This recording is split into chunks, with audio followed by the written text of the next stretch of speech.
All right, thank you once again for joining us today for today's market color. Um, for those on the call, you're welcome. For those who just joined, also, this is the November edition of Black Stars Market Color. My name is Isaac Isel, and I'll be your moderator for today. Today's market color would look at various topics, but as usual, we do start with our macroeconomic update. And our economic updates will focus on currency, will focus on inflation trends, the primary auction market, also the equity market, as well as performance of certain commodities. But the main focus of today's presentation will also delve into 10 years of Ghana's economic policies. We've seen various governments that have come across these 10 years, the NDC and then the MPP. But I mean, all of them have put in economic policies to help shape the country and bring us to this point.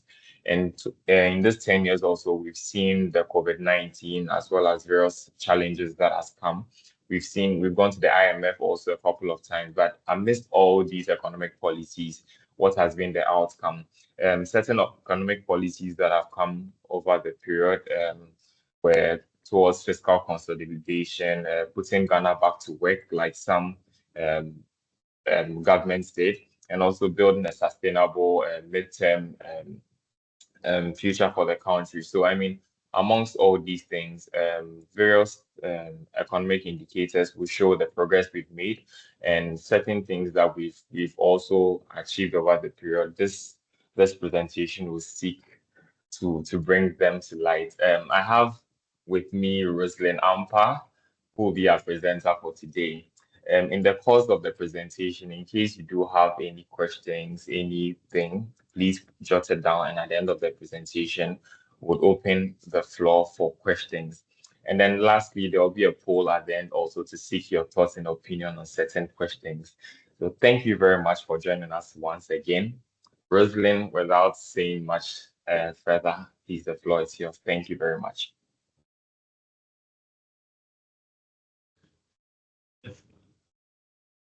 Okay, hi, good morning. Apologies. I think I'm having a little issue with my mic, so I'll be talking through Isaac's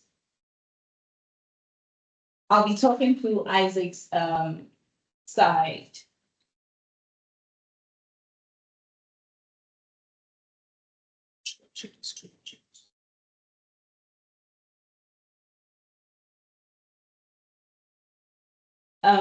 Okay.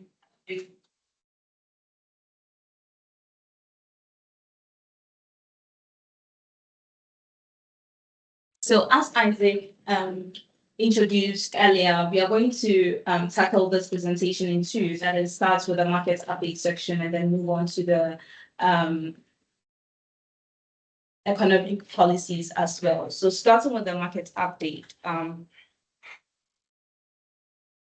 we are going to look at the commodity side of things. And between January till October, we realized that some key commodities like gold, oil, and cocoa have actually experienced varied price movements, while the Ghanaian cedi has actually depreciated against the US dollar.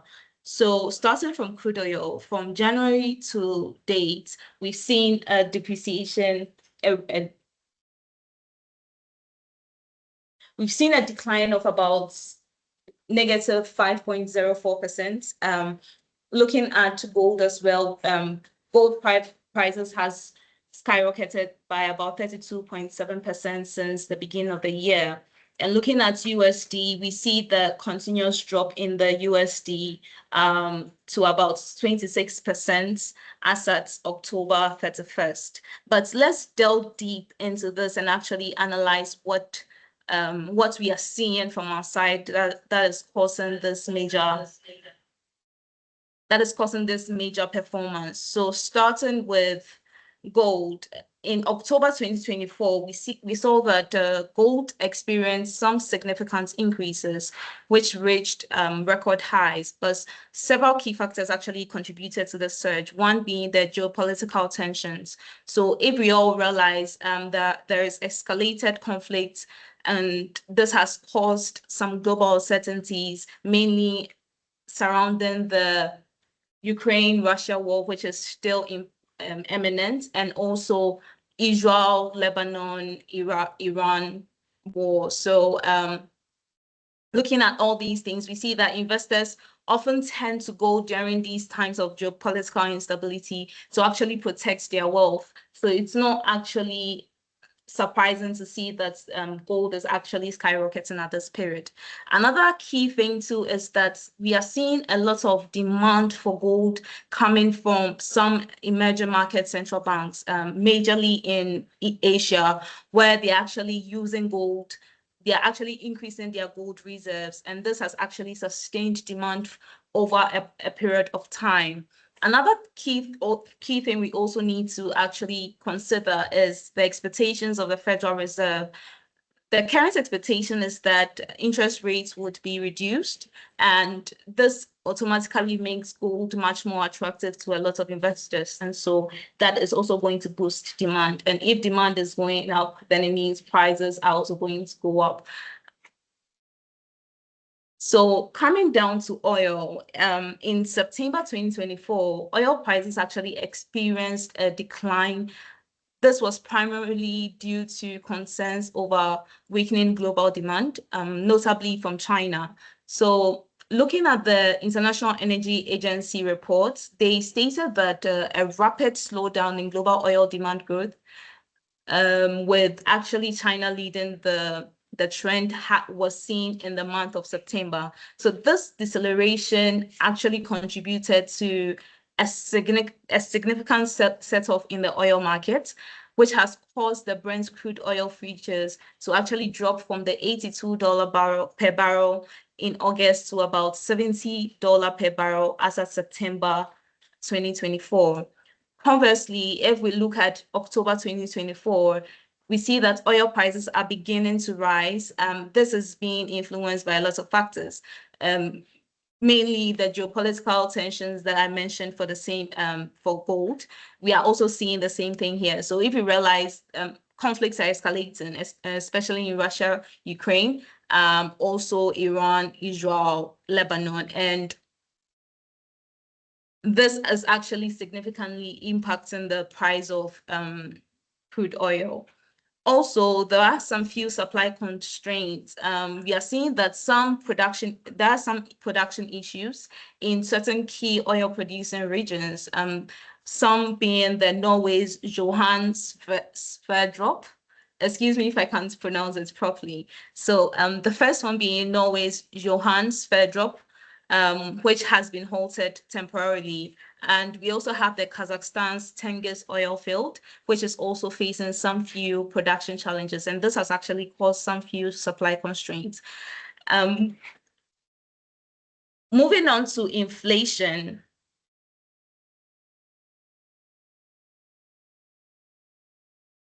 We have seen that Ghana's inflation has actually experienced some notable fluctuations throughout 2024. It's after peaking at about 54%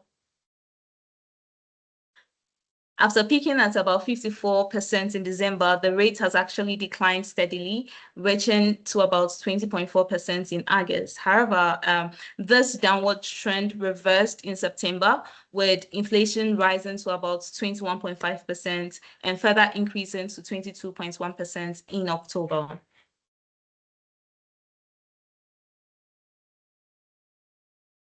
So analyzing the year-to-date returns for the various major trading pairs, being the euro, the US dollar, and the pound, we see that there is a general trend with all three, which is the cedi is consistently depreciating against these three. And as at 31st of October, the average depreciation among the three was about 26%, and I don't think we are going to see it getting better anytime soon.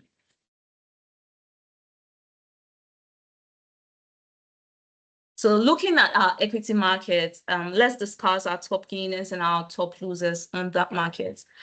So we see New Gold doing exceptional performance on this market. It has returned about 106% year to date, and this is mainly due to the surge in the global gold prices that I highlighted earlier. We also see Unilever also performing wonderfully with about 103.45% year to date gain, mainly from their good financials and profitability. We see GCB also doing well, followed by MTN and then Total. But then when we are looking at the performance at CowBank, CowBank so far year to date has done about 45, has actually declined by about 45%. And this is mainly due to challenges they are facing in their asset quality and also higher non-performing loans over a very long period. And so this has actually caused a lot of investors to really take a little caution when investing in Cow, and so it has actually reflected in their pricing. We also see Enterprise Group also part of the laggards. They have done about 16.74% decline year to date, and this could majorly be linked to a sector-specific challenge, mainly from competition in that sector.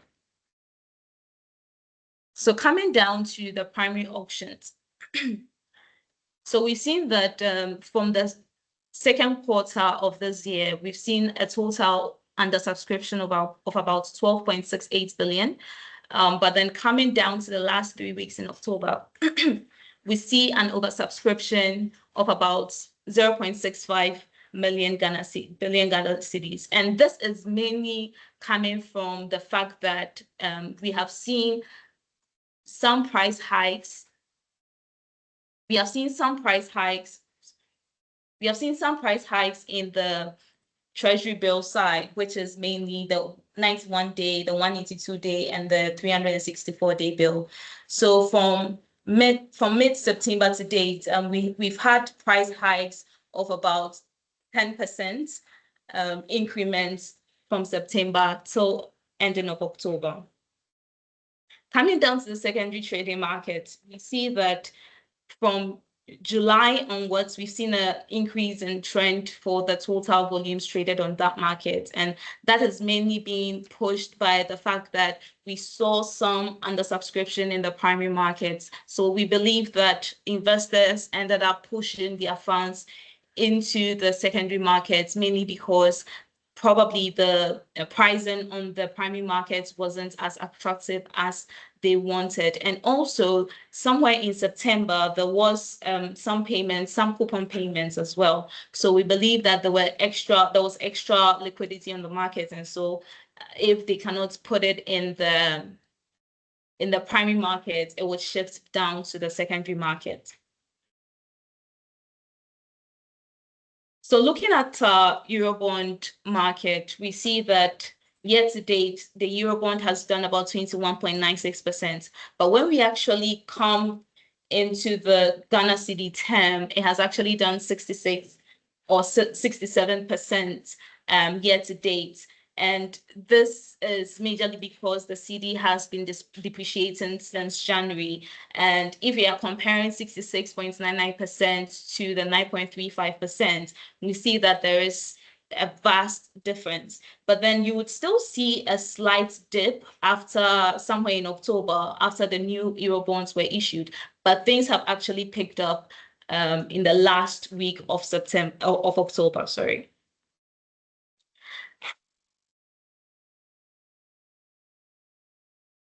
So we are done with the market update side of our presentation today.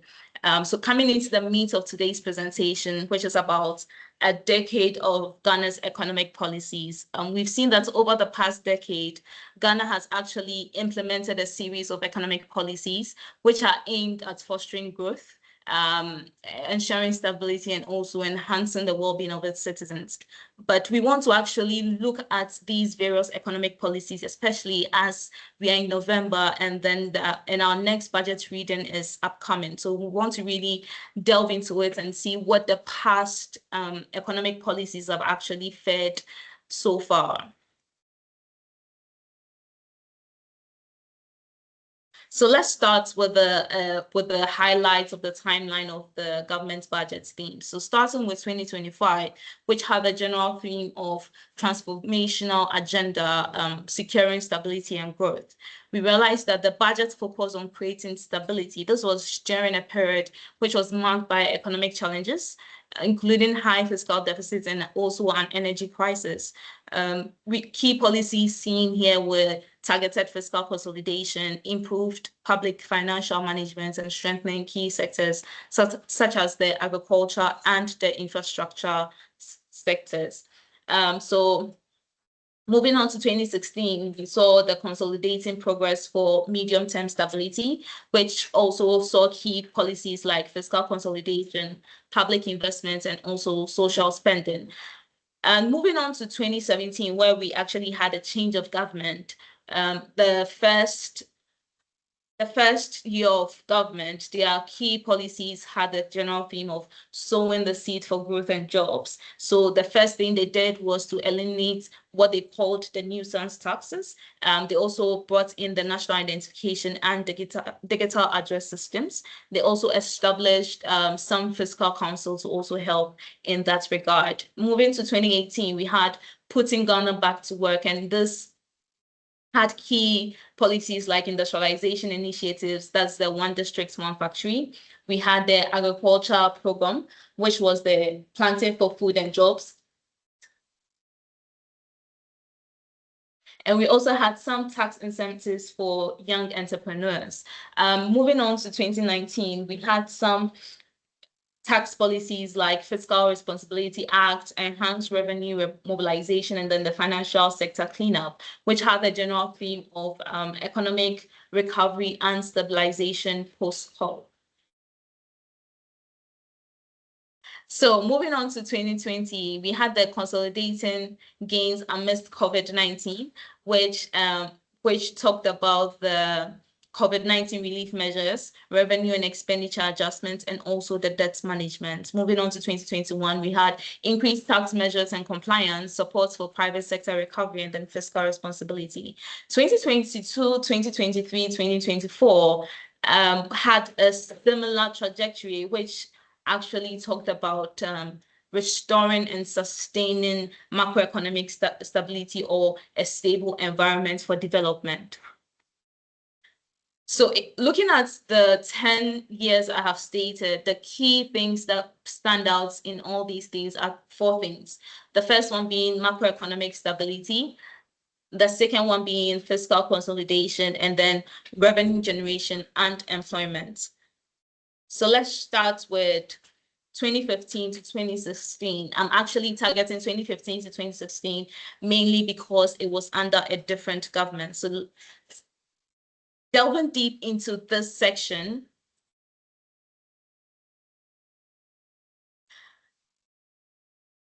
we see that the government actually was focusing on revenue generation. They were focusing on debt management. They were focusing on economic transformation. And if we are incorporating specific measures from the budget, we gain a clear understanding of what the government's actions to address fiscal challenges were while laying the foundation for growth. So we see that the government introduced the sinking fund, which was a smart move essentially. This was like a savings account for debt. So money was set aside just specifically to pay off maturing sovereign bonds and other debts. They also started issuing the 7 to 10 year domestic bonds and decided to publish a regular issuance calendar to give more clarity and predictability to investors. Now, revenue generation was a big focus during this time. The government introduced several measures to boost domestic revenue. For example, they actually implemented a 17.5% special petroleum tax. They also extended the National Fiscal Stabilization Levy, which was about 5%, and the Special Imports Levy, which was between 1 to 2% until 2017. They even doubled the withholding tax on directors' remuneration from about 10% to 20%. For health reasons, there were some excise duties on tobacco which increased from 150% to 170%, 175% to discourage consumption. But beyond taxes, there are efforts to diversify the economy. The government actually adopted an exports-led development strategy. This was to increase foreign exchange earnings and also reduce reliance on imports. They also worked on improving domestic production by revamping the broiler program for poultry and also for boosting fish production. And here's an interesting one. The greenhouse projects actually trained some few farmers and youth and women in modern vegetable production. And lastly, let's talk about the youth employment and education. So they brought up the community improvement program, which was supposed to target about 100,000 youth who were engaged in community-based projects. So on the education side, they started progressively absolving fees for SHS students, like examination and library fees, moving closer to the idea of their free SHS. But what are the key objectives for all these key policies I have stated? Their key objective for this period was mainly to lower the fiscal deficit, to also improve the debt to GDP ratio, enhance revenue collection, and also increase foreign exchange earnings.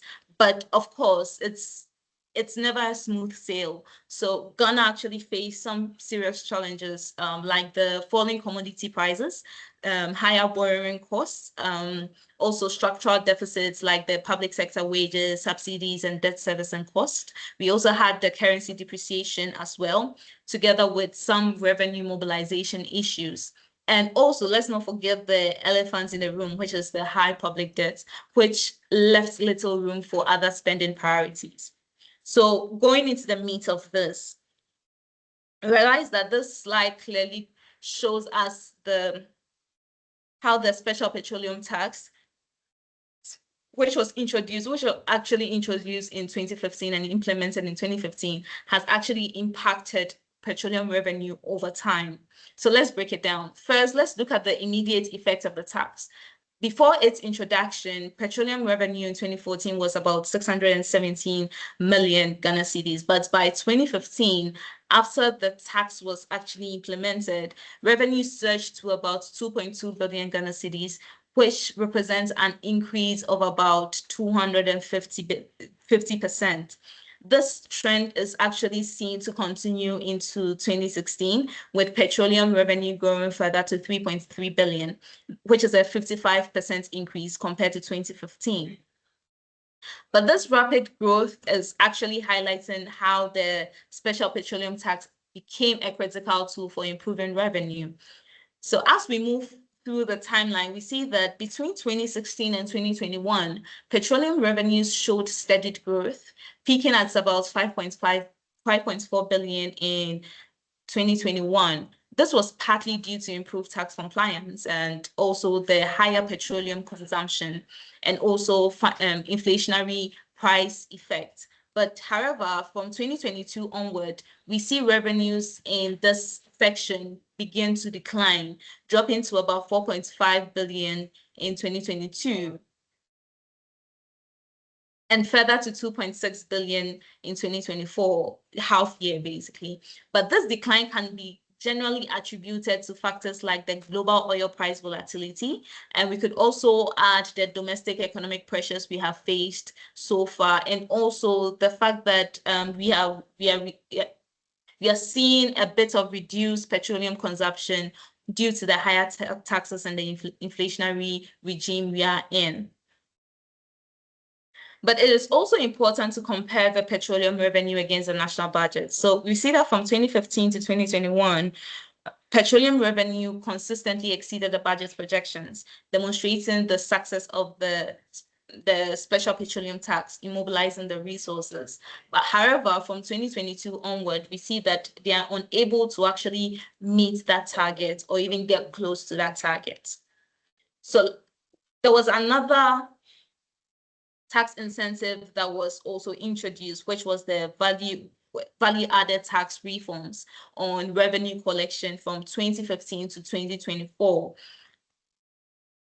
So with this, we see some growth, some level of growth from 2015 to 2017, but it's actually limited. while this appears decent, I mean, you all think that, yes, we are getting a little increase in VAT revenue over that period. But it's important to note that much of this growth was majorly driven by inflation and also some broader economic factors, but not solely by the reforms. And we see that post-reform, we see some few stagnations between 2018 to 2020, but we actually see a sharp uptick in 2021, somewhere about 12.5 billion to 25.5 billion Ghana cedis. We'll delve deeper into that as we go ahead. So summing the VAT reforms and the special petroleum tax, we expect that general total revenue is going to actually move up. And we actually see that revenue, we see a steady growth with a peak somewhere in 2023, mainly because we have not completed 2024. So we are hoping that this trajectory will continue as we go along.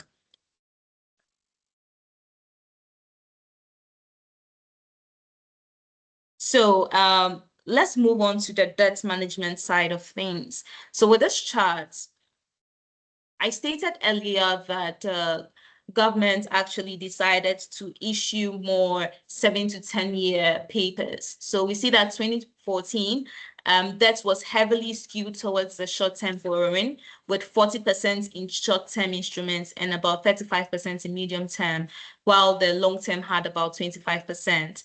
But moving down to 2017, by this year, there was about 17% in the short-term debt, about 58% majorly in the medium-term debt, and the long-term debt actually remained the same. But Ghana's external debt has consistently actually remained 100% long-term. So we don't really need to discuss that part. So the government issued 10-year bonds out of the 7 to 10-year tax policy they had brought in. They actually issued 10-year bonds to extend the debt maturity and also sort of reduce the rollover risk and deepen the domestic bond markets. This has been a cornerstone for the debt management policy as at then.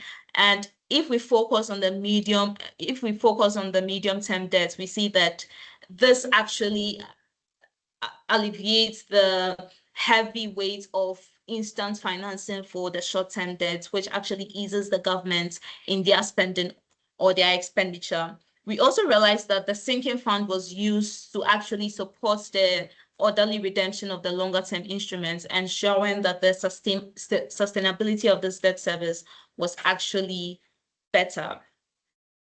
So now let's dive into what happened with Ghana's debt between 2015 and 2017 and why this period is actually significant. So in 2015, Ghana's total public debt was about 26.4 billion, or if you are converting it into Ghana cedis, it was about 102 billion Ghana cedis, which was about 54.57% of GDP. By 2017, we see that the debt had actually risen to about $32.3 billion, or in Ghana cedis term, about 142.5 billion Ghana cedis.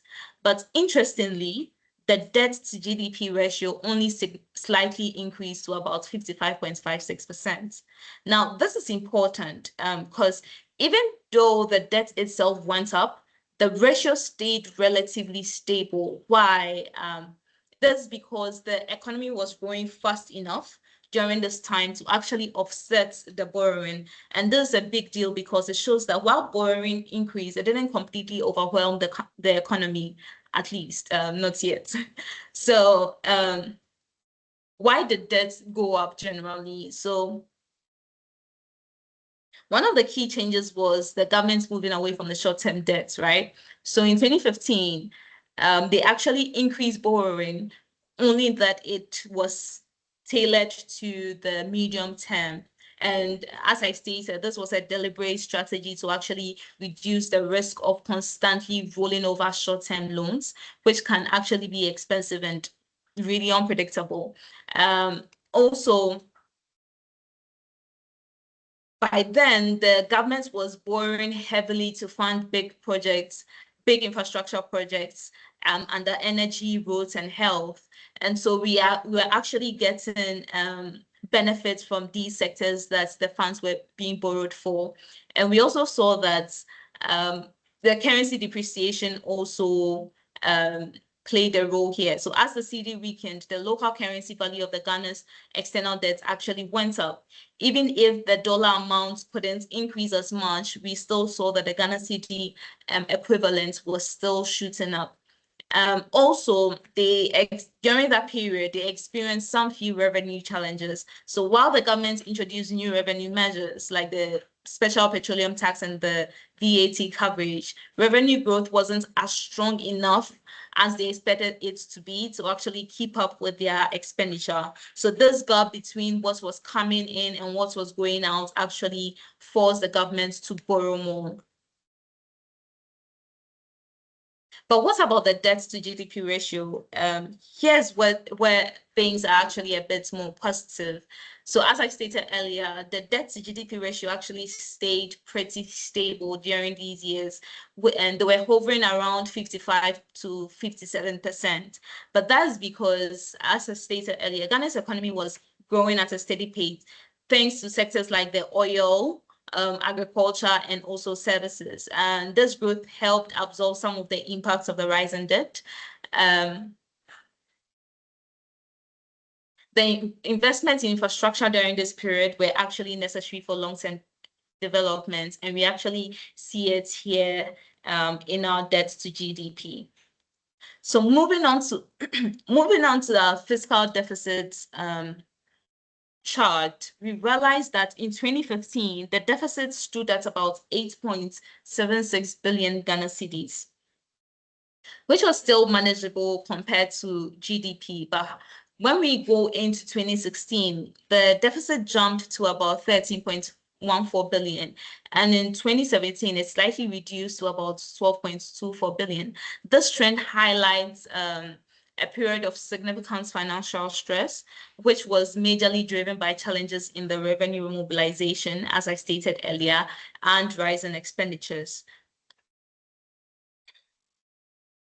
So in terms of GDP, the deficit in 2017 actually represented about 8.7%, which is quite high by international standards. This level of fiscal imbalance showed that the government was actually struggling to match spending with their revenue. So now let's talk about what was happening between 2017 and 2019. And this was actually a period that focused on industrialization and financial stability per what the key policies actually stated. So there was a crucial time when the government actually tried to drive growth through some targeted reforms, while addressing some long-standing structural challenges. So let's start with the tax cuts for business growth. When the new government came in, they decided to remove a number of they termed the nuisance taxes, like taxes on financial services and import duties on industrial machinery. The goal here was to actually make doing business much easier and to encourage private sector investment. Moving on to the banking sector reforms, a big focus was on cleaning up the financial sector.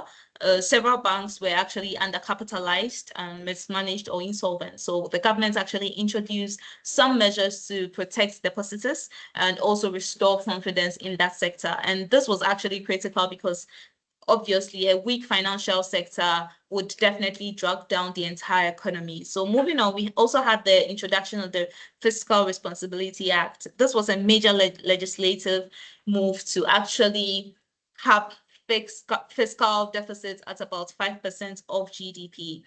It was generally designed to bring discipline to government spending and also reduce the kind of excessive deficits that had caused the instability in the past. Then we have the flagship program, One District, One Factory, which aimed to establish some factories in each of the Ghana's districts. This was generally meant to create jobs. So looking at the 4 key policies I've mentioned, the key objectives out of this were the increased private sector investments, growth in industrial outputs, increase in employment rates, and also reduction in NPL ratios. Of course, there were some few significant hurdles during this time. We can make mention of the external debt vulnerability, trade tensions, and economic uncertainty. So globally, this was a period of rising trade tensions and some economic uncertainty, which made it harder to attract investment. We also saw the financial sector weakness, the infrastructural deficits we always face, and also some implementation delays for some of the key policies. So moving into the meat of this side, we realized that foreign direct investment actually plays a critical role in driving private sector development, particularly in emerging economies like Ghana. So during the 2017 to 2019 period, Ghana's ability to actually attract significant FDI inflows directly contributed to building a more vibrant and dynamic private sector. So let's now connect the dots, right? So between 2017 and 2019, total FDI inflows actually averaged about $28 billion, with some few fluctuations. FDI peaked somewhere in 2017 with consistent quarterly inflows. Moving into 2018, FDI inflows actually remained strong. But then we saw it dwindling down a bit from 2018. And 2019 inflows also saw a slight decline, especially in the second half of the year, reflecting a mix of global economic uncertainty and then also the internal challenges like the infrastructural deficit. So why was FDI strong during this period? Mainly the government's policies to actually attract investors. So policies like the removal of the nuisance taxes and the push for industrialization actually made Ghana an attractive destination for foreign investors. There was also the launch of the Ghana Beyond Aid agenda, which also helped to position Ghana as a country that was focused on self-reliance and investment-driven growth. And also during that period, we actually experienced some sort of stable economic environment. And obviously, investors love to see a stable economic environment in any country they want to invest in.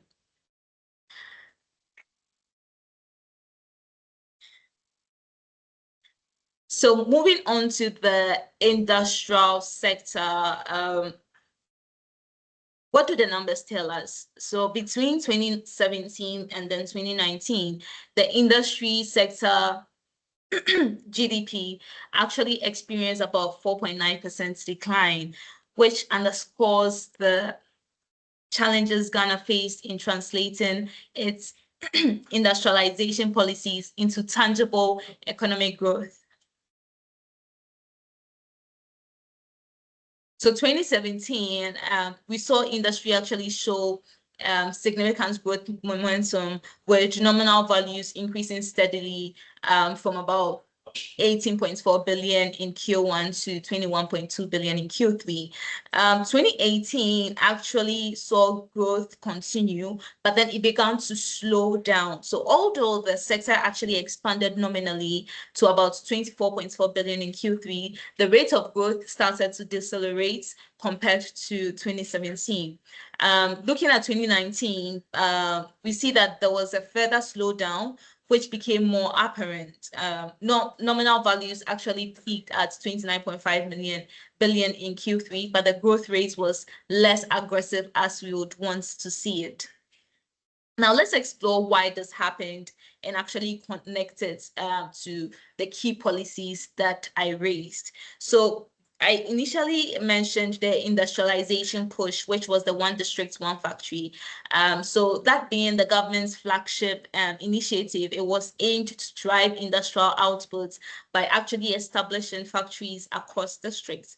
But while the policy actually attracted some investments, we saw that there were some few implementation delays. We didn't see as much of the One District, One Factory initiative being put into work as we would expect it to be. But we got some few good ones, which was the Ekumfi that we all love to drink.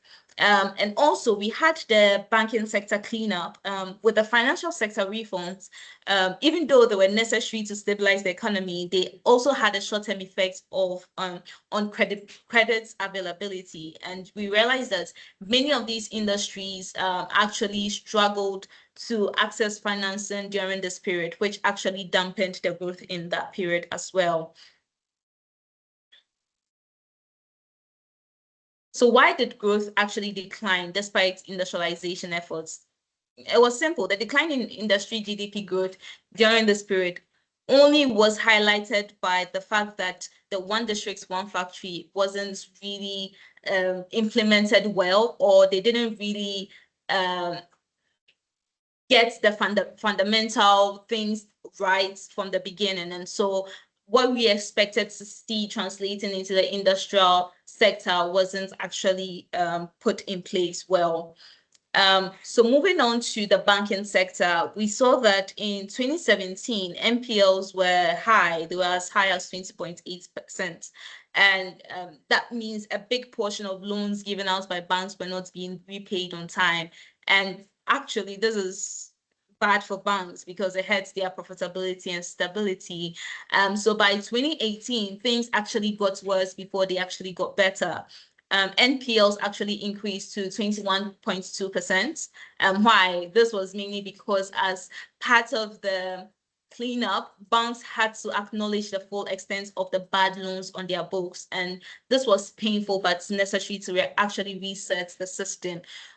Then in 2019, we see the impact of the reforms kicking in. So we see the NPLs dropped significantly to 17.7%.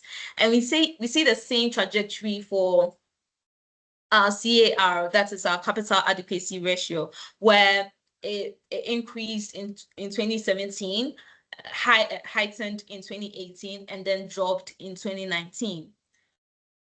Tier 1 capital is another way of looking at how strong a bank is. And in 2018, Tier 1 capital peaked at 21.2%, reflecting the recapitalization efforts. By 2019, it's adjusted to 17.7%, which is still healthy and indicate that the banking system was becoming more balanced. But how does this tie back to the reforms? So this was the major driver, that is the banking sector cleanup. The Bank of Ghana actually took bold steps to clean up the sector by shutting down some weak banks and then merging others. And this is why the capital adequacy ratio actually improved so much in 2018, and also why the non-performing loans actually started to decline in 2019. And we also saw that banks had to raise their capital to stay in business. Those that couldn't meet the requirements actually had to exit the market. This created a much healthier, more resilient banking sector. So the reforms also introduced stricter lending practices, and banks became more cautious about who they gave loans to, which actually helped reduce bad loans and also improve the overall loan quality in the industry. But now let's look at people's behavior towards the industry afterwards. How did they accept the banking industry afterwards? What was the confidence for investors in that industry? So this chart looks at the private sector deposits, and we see that by December 2017, private sector deposits had actually dropped to about 17.23%. That is the growth rate. And this was a tough time for Ghana's banking sector. And moving into 2018, we see that deposits actually begin to climb again, reaching about 18.39% by the end of the year, showing that confidence has actually slowed down. But 2019 showed that the confidence had actually been restored. So now let's dive into what this slide is showing about the manufacturing output and how the initiatives like the One District, One Factory and the tax incentive have actually influenced this industry. We realized that there was some steady growth in the manufacturing output. Manufacturing output measured about 6.13 billion in 2017 as against 8.57 billion in 2023. But then a key observation is the negative private sector credit growth throughout this period. So from negative 10.2% in 2017, it worsened to negative 18.9% in 2018. But obviously, after a long time till 2023, we saw it being picked up. But how do the policies tie into this? So the One District, One Factory actually was supposed to help us see a growth in the manufacturing outputs. But as the One District, One Factory didn't really give us the impact we needed, we really didn't see that coming. The banking sector cleanup also restricted funding for this industry, as I stated earlier. And so it affected the entire industry in a whole. But then let's move on to unemployment. Another key thing that One District, One Factory sought to address was unemployment rates. But then in 2017, we see that unemployment rate was like 3.37%. And this was one of the lowest points in the recent history. However, the introduction of the One District, One Factory we didn't see any change or any massive change in unemployment rates. But then we see that it is picking up gradually, mainly because I think the private sector is becoming more resilient and just wants to boost their business. And in so doing, it's able to employ more people in that side. So now let's delve into 2020, 2022. First, let's look at the COVID-19 relief, which included free vaccines, absorbed utility bills, and providing some critical support to households and some businesses. These interventions were lifesavers during that period. The next is the debt management during the crisis. With the economy under immense pressure, the government had to actually borrow heavily to fund relief efforts and also sustain the economy. While this borrowing helps stabilize things short term, it also raised some concerns about the country's rising debt levels. Also moving on, they also created the youth and job creation initiatives. The pandemic actually hit employment really hard, and so especially on the young people. So the government actually focused on programs to create jobs and also reduce unemployment. Finally, somewhere in 2022, we see the e-levy come to play, and this summed up to about 1.65% in tax on mobile money and electronic transactions. The idea was to widen the tax net and generate more revenue during a time when traditional sources were actually drying up or not matching up to what our expenditure level was growing up to be. So what were the main goals or the main objectives? There were three things: to stabilize the economy, to enhance revenue, and also to reduce unemployment rates. But the major challenges that were faced were COVID-19 itself, supply chain disruptions, commodity price volatility, rising public debt and unemployment, and social strain. And finally, there were some revenue shortfalls that we saw in that period. So what are we seeing here? Basically, the white line shows the actual GDP growth rates. The yellow line shows the intended GDP growth rate, and the we have that constant line, I think red, that shows the average GDP growth rate over the entire period. And this acts as a benchmark to help us understand where we are on that side. So from 2015 to 2019, Ghana actually experienced some steady growth. The actual GDP growth rates consistently aligned with or even exceeded the intended growth rate, especially in 2017 when actual growth hit 8.1%. But this was actually called the golden period, which was fueled mostly by the robust oil production, some few industrial policies, and also improving investor confidence. But then moving into 2020, COVID happened. The year of crisis happened, the pandemic struck, and then GDP growth plummeted to about 0.5%, which was far below the projected 6.8%. And this decline was no surprise because there were lockdowns that disrupted trade and production in some services. We had tourism being disrupted. We also had government spending also being increased. But then we saw a bounce back in 2021 where we see a recovery where GDP growth rebounded to about 5.1%, slightly above the 5%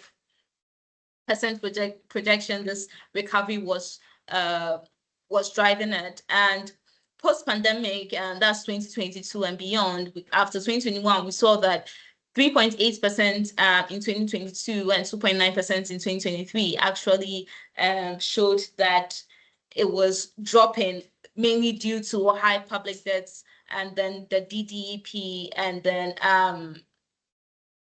we also saw the Russia-Ukraine war and mainly the global economic downturn also affects the GDP in the country.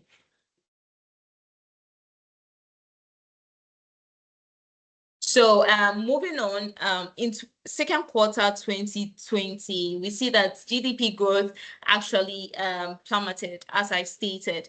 But then clearly, this was the period where the economy felt the brunt of COVID-19. Even as the government rolled out some relief, we saw it affect inflation as well during that period. Inflation actually spiked by 11 to 11.2% during that period.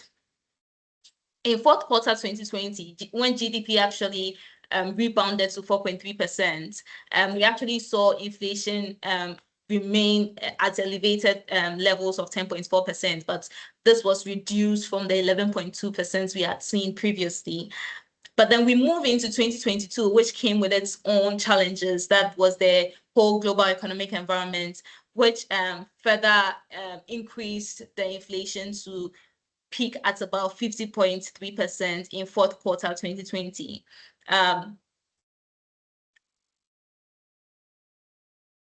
But then the relief measures undoubtedly actually cushioned this space or this period, but then it actually had a serious impact on our GDP. It had an impact on our inflation as we saw it. But then moving on to our business confidence, we expected that during the COVID-19, business confidence level was actually going to drop, and actually it actually did. But then when these COVID-19 relief were implemented, we see that business confidence actually increased further. It only dropped in 2020, mainly to cover the Russia-Ukraine war incident and how it affected the global market. But then we are seeing that business confidence is actually picking up gradually as well. So now I want us to delve into the e-levy. So the e-levy was actually introduced as part of the measures to actually expand the domestic tax base, which contributes modestly to total revenue from domestic goods and services. So specifically, the e-levy makes up about specifically in 2022, we saw that e-levy generated about 1.15 billion Ghana cedis, which was slightly above its projection of about 1.11 billion in that period. However, the revenue in 2023 saw a higher projected collection of about 1.56 billion. but the actuals lagged slightly at about 1.12 billion. Interestingly, projections for 2024 show a significant increase to 2.1 billion, while actual collections so far as at half year 2024 is at about 0.81 billion. But some challenges that have been faced so far in the sector has been the low adoption, despite the potential of e-levy, since almost everyone uses mobile money. The levy has struggled with some few compliance and public acceptance, which impacts collections hugely. We also see some economic pressures also come into play. So consumers have reduced disposable income in recent years, mainly influenced by inflation and also economic uncertainty. And this actually shows why we are not actually seeing the impact of the e-levy on the system.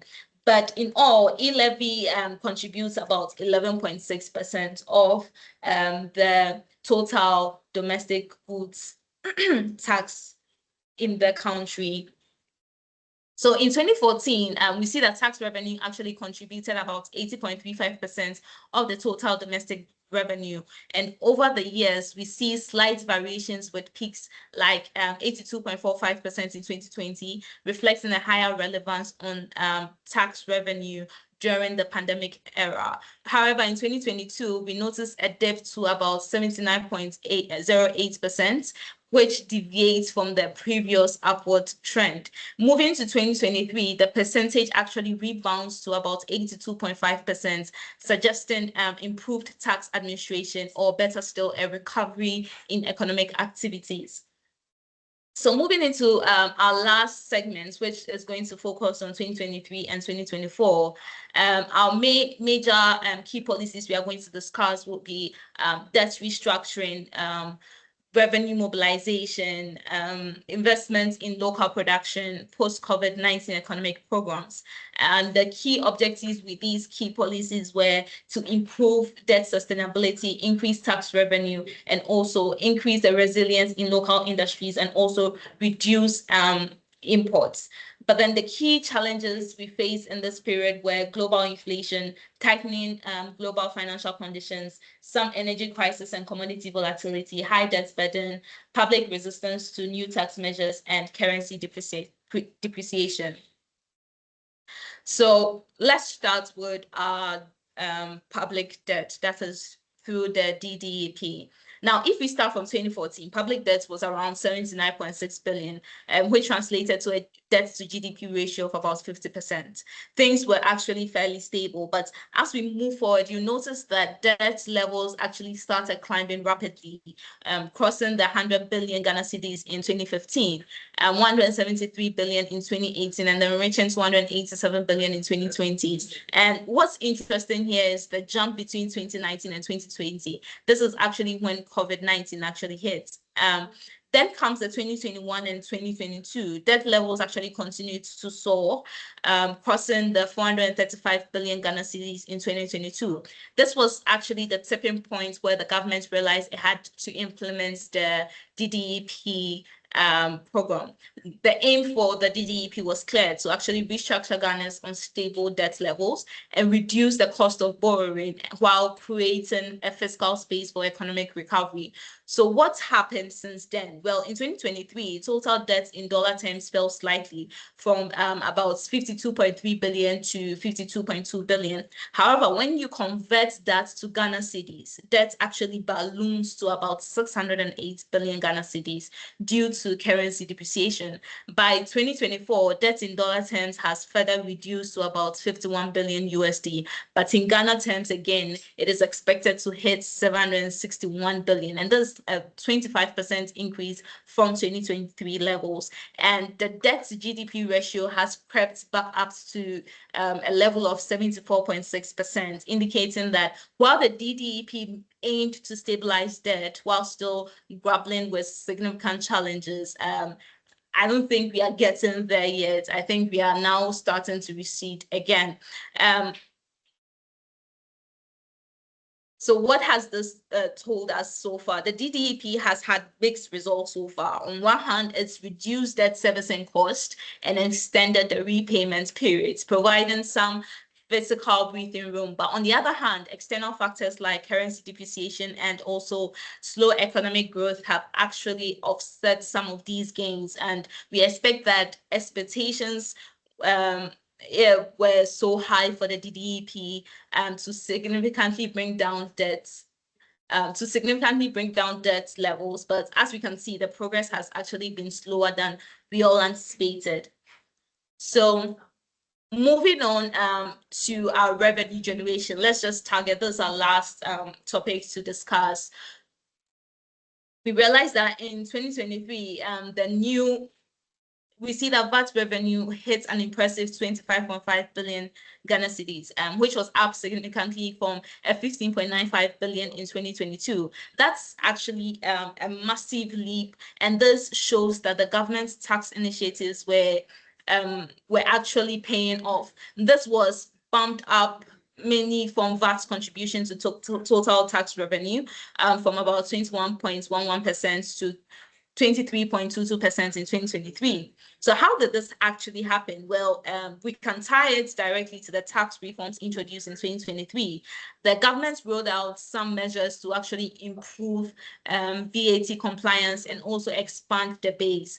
They focused on digitalizing the tax system and making it easier for businesses to actually file and making it harder for them to actually avoid paying. They also broadened the VAT net, bringing in sectors that were previously untaxed or informal.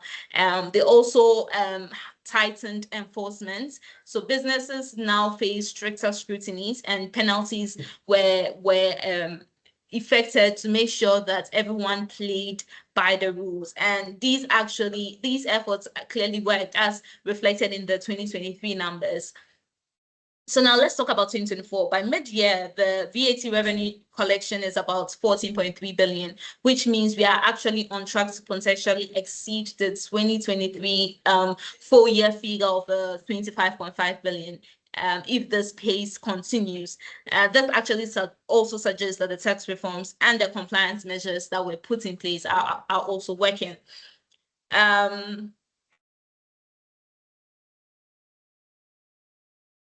So the next slide shows that shows that Ghana's domestic revenue reached a substantial 110 billion Ghana cedis, with tax revenue alone accounting for about 95.5 billion. And we see that the heaviness of the tax revenue continues to impact our total tax revenue going forward. And I think it's high time we need to actually find ways and means to actually boost the non-tax revenue side of our total revenue, just so that in case there are times where our tax revenue do not match up, at least the non-tax revenue side will also support.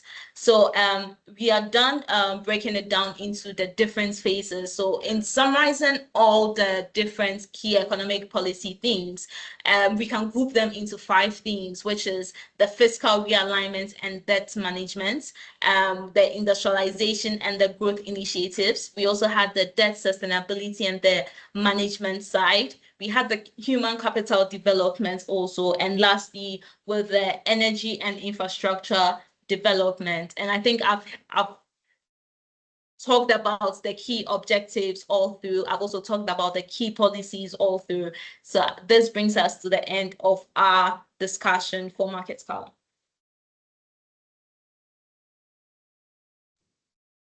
All right. Thank you very much, Rosalind, for such an insightful presentation.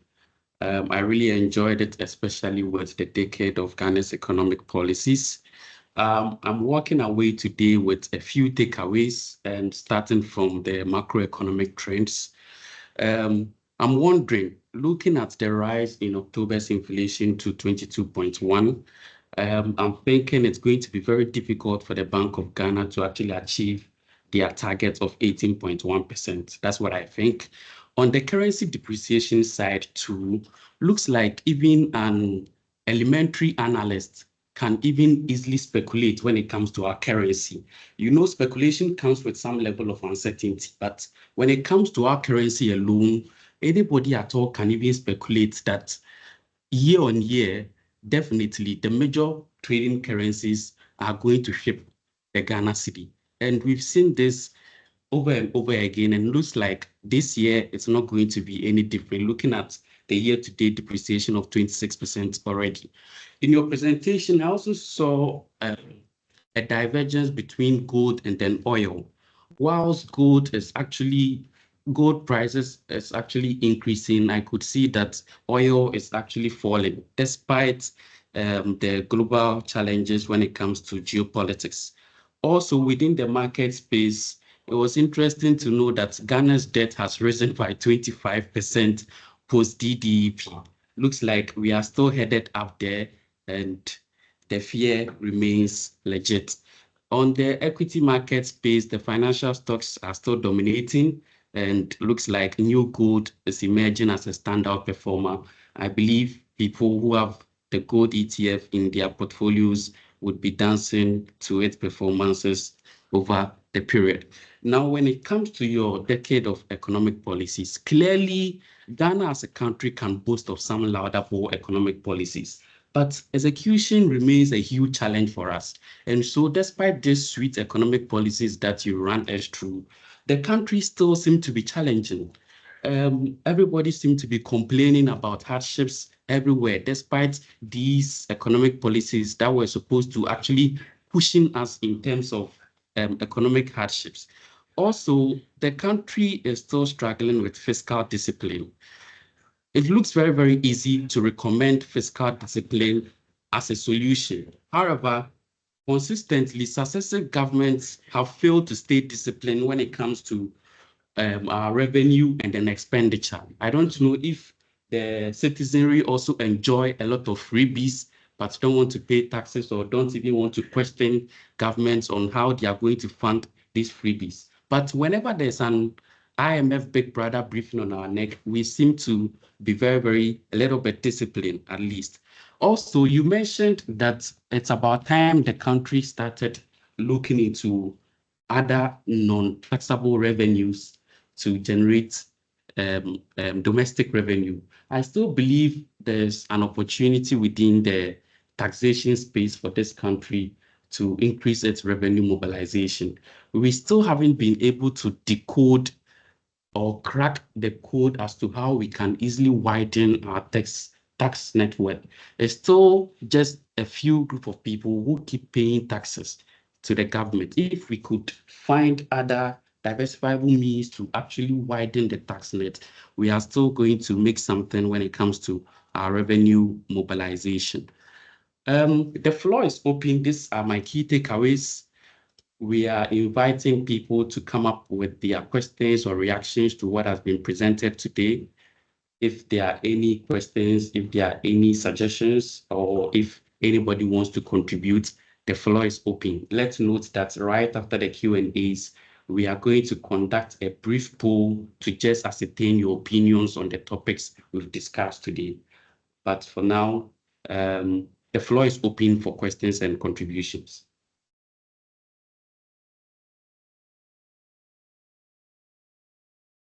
Okay, let me break the ice on the Q&A side. So, Rosalind, as somebody who comes with a lot of experience in the capital market space, we noticed that last Friday, the Treasury bill auction was undersubscribed by, I think, 1.2 billion. And incidentally, it coincided with a lawsuit against the government from auctioning Treasury bills. Do you think that played any role in the undersubscription, or it's just that the target was too high?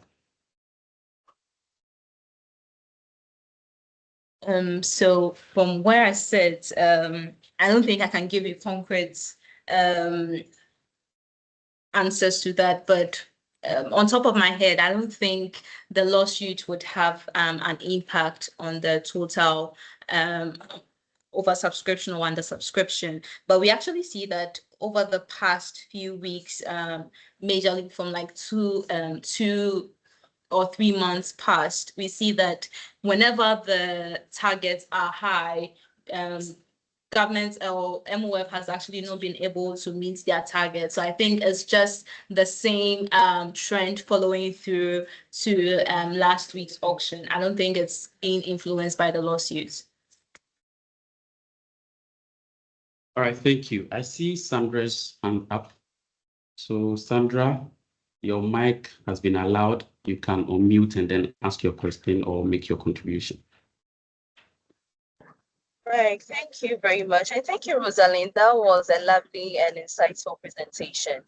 So as part of the presentation, you spoke about economic diversification, and you said that government has deployed an export-led development strategy.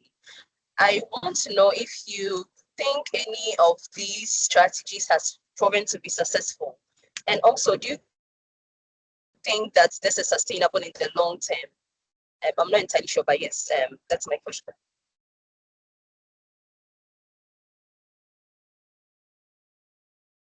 Okay, Sandra, thanks for that feedback. But so yeah, I mentioned that governments were deploying some few exports strategies, but so far, from what I researched or what I looked into, I didn't really see any major effect of this on the total balance. So if we look at the imports and exports, I actually pulled up a chart, but then when you realize it's really not saying anything, there's nothing as clear as what I've shown so far. So you realize that it's not really having any effect as at now. I don't know if that effect will happen in some few years to come, but we are not really seeing that's being affected in our economy as at now.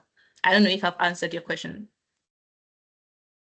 Okay, so my understanding is that it will take a while for us to see the long-term benefits.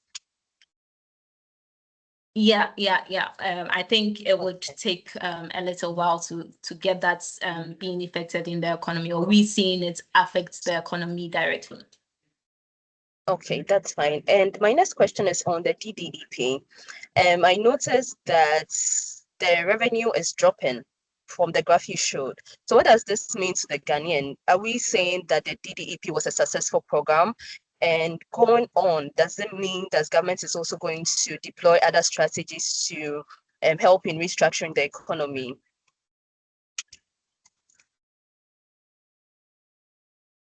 Okay, before I answer you, Sandra, what do you think the DDEP actually did to affect our revenue and our expenditure levels? And so everything I have seen today is from what you presented, and the understanding I'm getting, or the idea I'm getting, is that the DDEP has not proven to be successful. I don't know if that would also take a while for us to see the long-term benefits, or the graph would probably increase as the years go by. But as it stands now, from what was projected, I'm not entirely sure if it was successful or not, and if in the future government would think of bringing in more projects to stabilize the economy.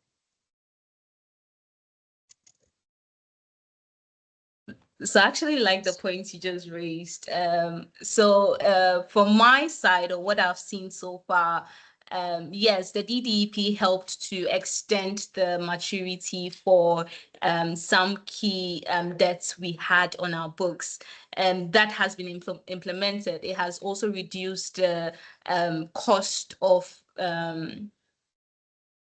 refinancing these debt by reducing the interest rate. That has also been done, but I don't think I can clearly state if the DDEP has actually helped or not.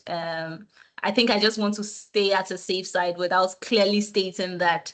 But then we've seen our debt levels, as I showed. We've seen the maturity profile. We've also seen what the impact has been directly after the DDEP. So I think I would leave that to the market to actually deliberate on their own, and also come to their own inference based on the debt profile I have showed so far, the debt to GDP I have showed so far, the total debt the government is also holding on in their books so far, and just also make your own inference and come to your own conclusions. I don't know if that helps, Sandra. I can Rosalind, understand. maybe Thank you. just to add to it, I think one of the main objectives of the debt exchange was to create some fiscal space for the government, and because they had their debt quite a lot on the front end of the curve. So that's what they did. And as you mentioned, extending maturities and cutting interest rates to give them some fiscal space. But then there was also the issue of the fact that how are they going to fund it themselves?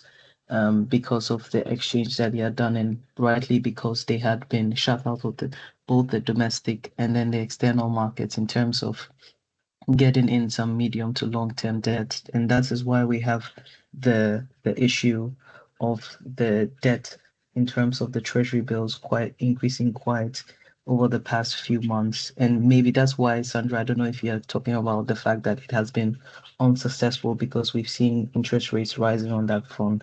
So maybe weighing it on the two parts, they did achieve the fiscal space that they wanted in terms of extending maturities and cutting interest rates on that side, on the medium to long side of the curve. But then the problem now we face is on the treasury bill side. So maybe you can say it's a 50-50 split in terms of the success. But once they're able to figure out the debt on the treasury bill side, then they might be considering it as more successful than others would. I don't know if that also helps. Thank you.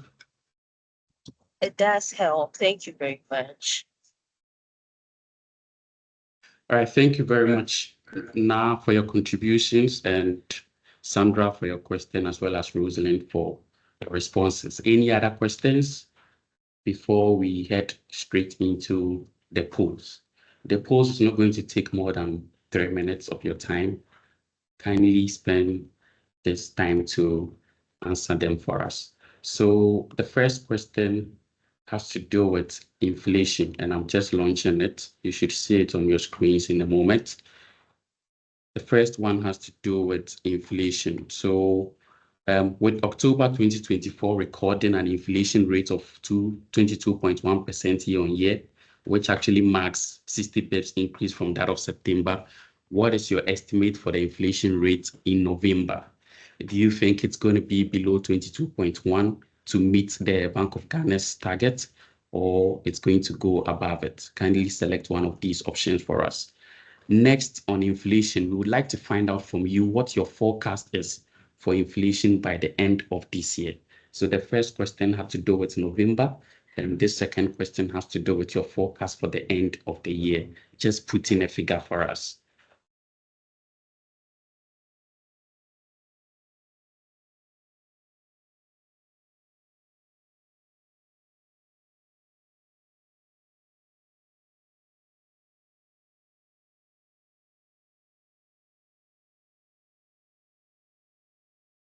Okay, so the next question is on the currency, and seeing the year-to-date depreciation of 26% for CDUSD, what's your forecast for the exchange rate? Do you see a stable with positive factors in play, or volatile, which would be driven by global economic factors? Do you see more depreciation due to internal economic challenges, or appreciation due to increased investor confidence?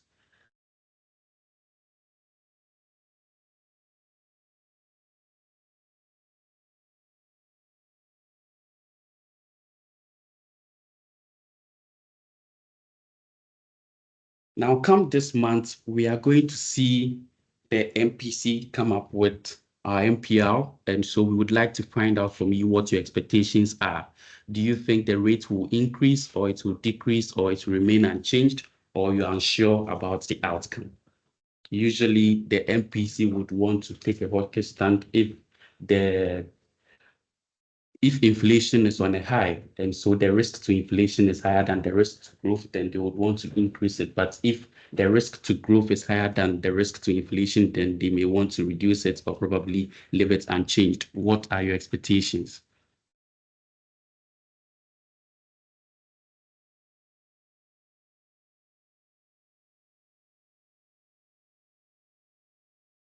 Now, finally, to the last part of Rosalind's presentation today, which took care of Ghana's decade of economic policies. We have 5 questions for you. First, we would like to find out which of the listed policies below do you think had the most positive impact on Ghana's economy over the past decade? Was it the fiscal realignment and debt management of 2014 to 2016, or the industrialization and financial stability within the period of 2017 to 2019, or crisis management and economic recovery from 2020 to 2022, or the debt sustainability and structural reforms between the years of 2023 and 2025? Among these 4, which one do you think had the most positive impact on Ghana's economy?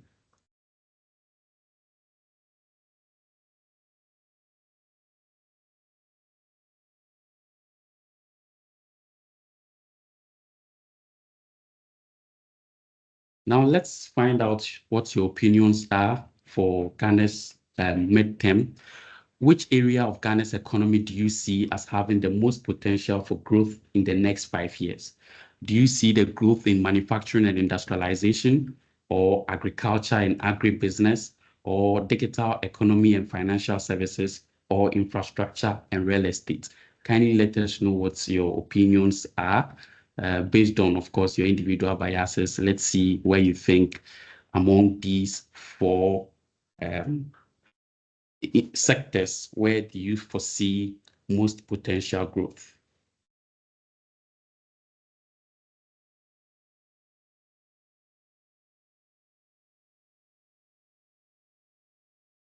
Now, how would you rate Ghana's economic recovery efforts post-COVID-19? Has it been very effective, or moderately effective, or minimally effective, or not effective at all?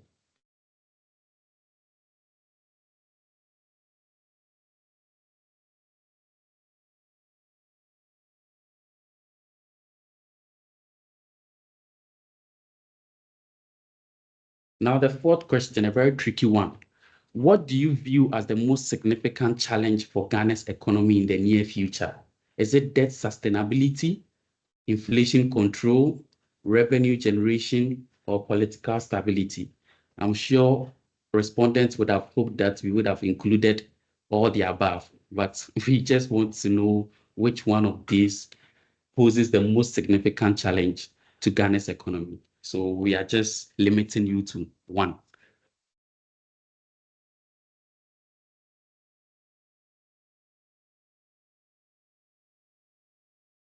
And last but not the least, how do you perceive Ghana's current investment climate? Positive, somewhat positive, neutral, somewhat negative, or very negative? As an investor, we want to find out from you, how would you rate Ghana's current investment climate?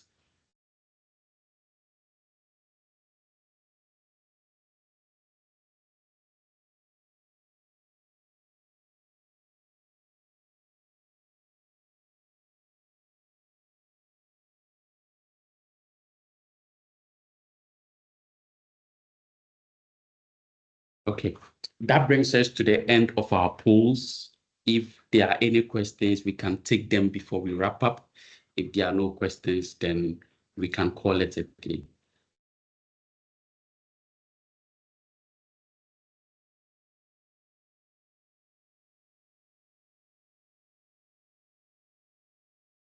Okay, in the absence of any further questions, contributions, or reactions, I would like to thank you all for making it to today's Market Color presentation. I would also like to thank the presenter, Rosalind Ama-Ampah, who sits with our capital markets team, for such a beautiful and insightful presentation.